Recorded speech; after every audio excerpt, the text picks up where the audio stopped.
Assalamualaikum warahmatullahi wabarakatuh. Perkenalkan kami dari kelompok 10.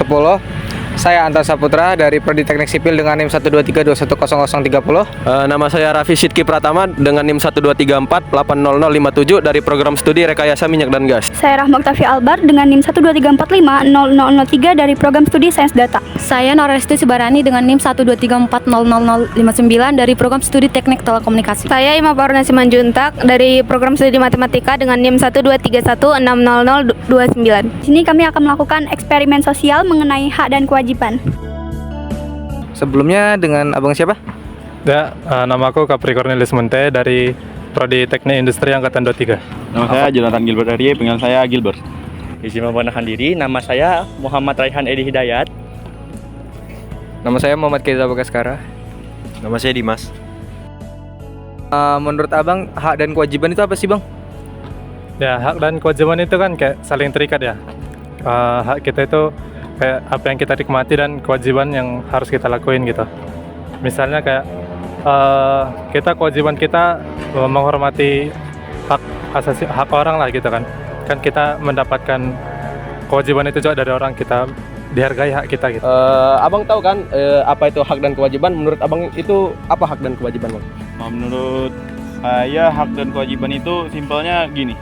Kalau hak itu adalah hal yang harus kita dapatkan, sedangkan kewajiban itu adalah hal yang harus kita lakukan gitu. Menurut abang-abang nih, hak dan kewajiban itu apa sih? Kalau menurut saya, hak itu adalah sesuatu yang harus kita peroleh ya. Kalau kewajibannya mungkin bisa mereka. Kalau kewajiban itu setahu saya segala sesuatu yang dilakukan dengan penuh tanggung jawab. Kalau menurut saya hak dan kewajiban itu sesuatu yang harus dilakukan dengan peraturan yang tepat. Oke, berarti abang udah tahu kan mengenai hak dan kewajiban. Misalnya ya, abang tuh ngelihat ada orang kecelakaan ya kisaran 2 meter lah dari abang. Nah, terus ternyata respon orang sekitar tuh cuma ngeliatin doang, nggak ngebantu. Bagi abang itu termasuk pelanggaran hak nggak sih? Terus tindakan apa yang bakal abang lakuin sebagai makhluk sosial kan harus saling membantu sebagai pemenuhan kewajiban? Itu kan kita kan kewajiban kita seperti yang Kak bilang tadi kan, kita menghormati yang lain kita. Yang itu yang pertama kan yang jatuh itu kan dia bisa dibilang kayak butuh pertolongan lah gitu kan. Apa sih salahnya kita menolong dia gitu? Karena kan kewajiban kita juga kan sebagai manusia. Dibilang pelanggaran hak bisa dibilang sih, soalnya dia harusnya mendapatkan hak itu gitu lah. Apalagi di negara kita ini kan yang saling itulah. Kan kita nih lagi marak apa sih kayak lagi booming-boomingnya nih tentang efisiensi anggaran. Nah itu kan berdampak kepada pekerja-pekerja kan bang, yang bekerja di bawah pemerintahan itu kan ada pemangkasan gaji bang. Itu menurut abang melanggar hak atau tidak sih bang? Ya bisa dibilang melanggar hak juga sih, karena kan dia kan bekerja untuk mendapatkan kewajibannya kan. Kewajibannya itu kan ya mendapatkan gaji itu.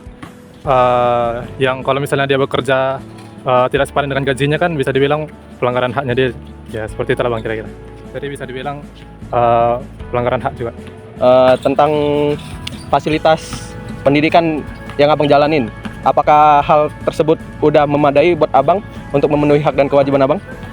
Menurut saya kalau untuk akademik ya itu cukup memadai. Cuma dikarenakan di sini saya juga kebetulan menjadi atlet gitu. Untuk non akademiknya kurang, seperti fasilitasnya, seperti lapangannya itu kurang terjaga seperti itu.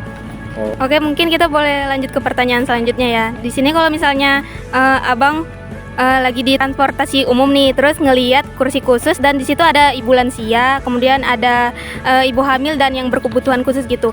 Tapi penumpang lain itu nggak memberikan kursi buat mereka nih. Menurut abang kalau misalnya berada di posisi tersebut, tindakan apa yang diambil dan apakah menurut abang itu pelanggaran hak atau bukan? Menurut saya sih kalau itu ya tergantung sama sikap manusia sih. Kalau misalkan mereka sadar terhadap sesuatu yang hak Disabilitas. ya bisa jelaskan sama teman saya. Jadi kan itu kursi umum memang udah disediakan untuk para lansia dan yang berkebutuhan khusus kan. Jadi kalau mereka tidak mau ngasih itu, mereka melanggar hak dan kewajibannya. Kewajiban untuk memberi kursi itu kepada yang miliknya, yang menjadi haknya.